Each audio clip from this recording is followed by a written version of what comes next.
Kigali a Jaroslav Jindra. Stáj Jindra. Kigali je český tepokrevník po hřebci Heartbreak ZH z matky po hřebci Landos. Včerejší výsledek 25-52. Tato klisná v loňském finále skončila na druhém místě. Chovatelkou i majitelkou klisny je paní Hana Vachutková.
Velký potlesk zněl golištěm pro dvojici Kigali a Jaroslav Jindra. Bylo to bezchybné, čas byl 68-88 a počkejme si na stylové hodnocení. Mimochodem, Jarda Jindra má dnes narozeniny, tedy všechno nejlepší.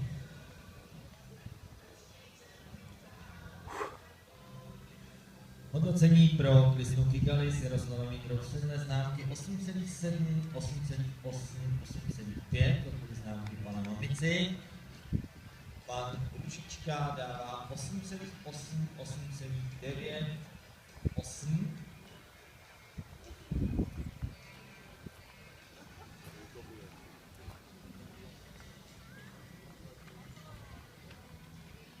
Pan Ruška dává 8,9, 8,9, 8,5.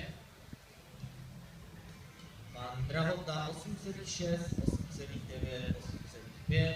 Moje hodnocení 9, 9, 8,8.